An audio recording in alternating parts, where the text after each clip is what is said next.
Reflections on last weekend. I think at this point it's important for me to take positives out of the weekend where I can. A huge positive of last weekend was that we actually had the work ethic that was visible to certainly our supporters and even our away crowd.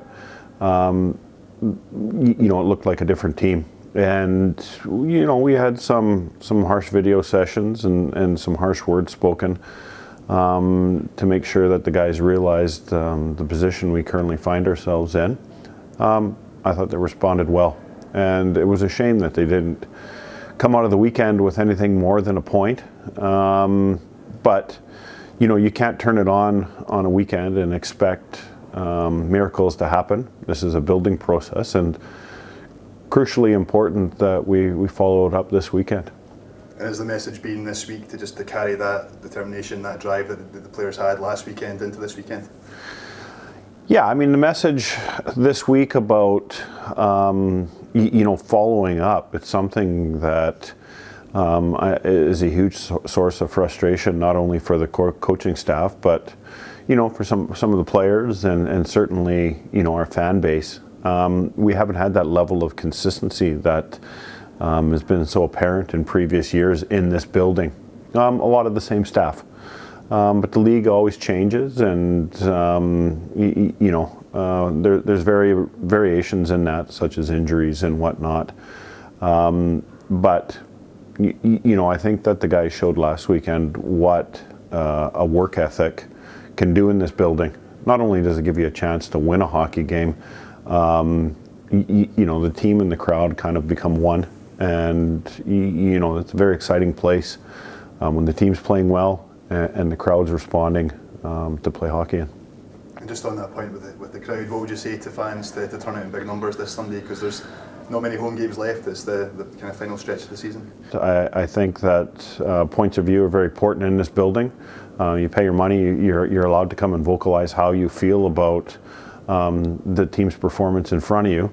I would say this: I think that the players and the fans really in this situation really rely on each other. I think it's important to have a positive message, not only to try and propel these guys to getting back into a playoff spot, but just show the unity between the two, and it's a two-way street. My players have certainly been made aware of small things like their body language, the work rate, and not being fearless out there rather than trying to play defensive, waiting for bad things to happen. So hopefully we're moving positive directions with that, and hopefully the crowd responds. Just individually, this weekend, what are you expecting from Coventry Blaze on Saturday? Away obviously in home to Manchester Storm on Sunday. Yeah, Coventry we've seen a couple times this year, and we've been successful against. They have a high-powered offense.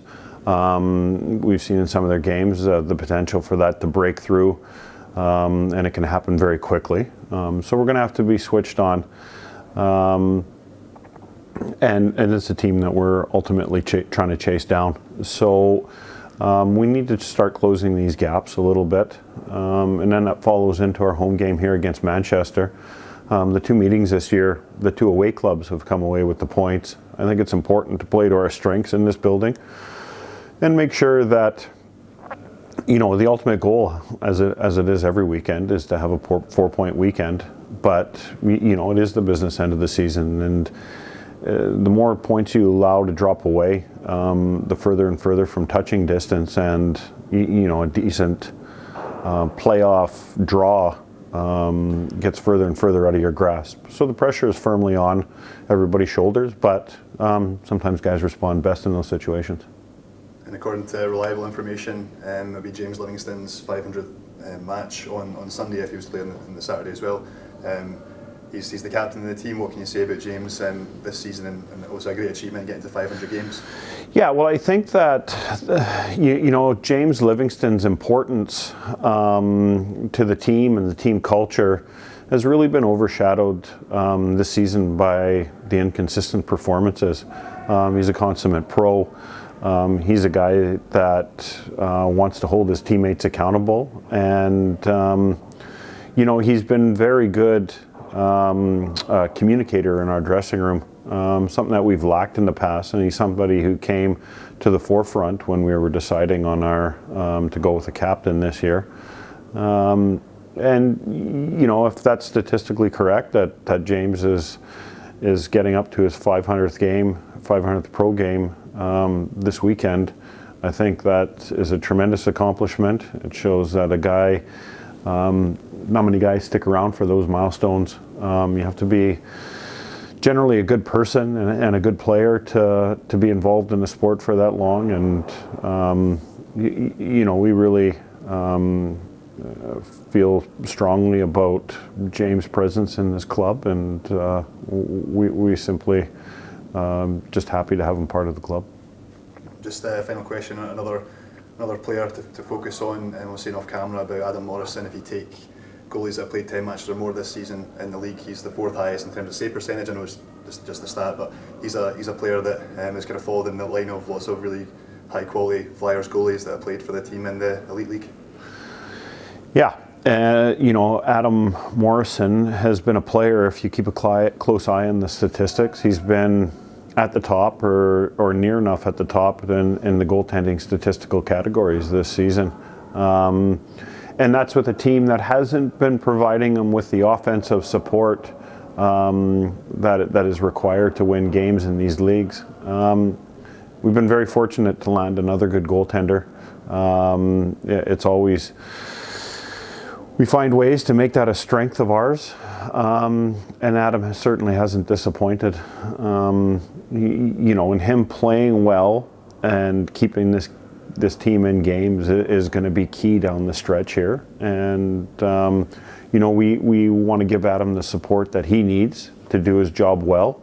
And I've touched a couple times in questions about our lower production of offense this season, and it is getting late, but I strongly believe that a lot of it has to do with confidence-wise, and once these players start feeling confident in their offensive game, that should open up as well.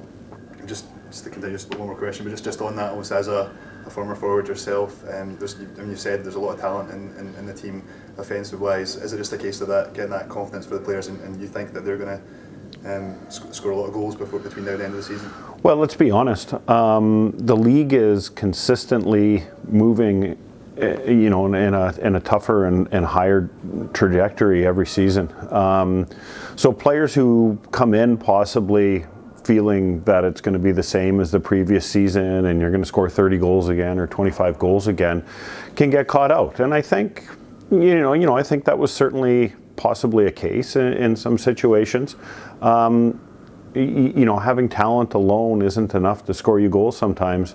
You have to work hard to get into the areas, and it is tough, and you do get cross-checked in the back, and you do get slashed, and you do get hit hard. But you have to be willing to pay the price to getting to these areas. And if you're not, you can become perimeter and then get very frustrated with all aspects of your game, and it feels like nothing's going right.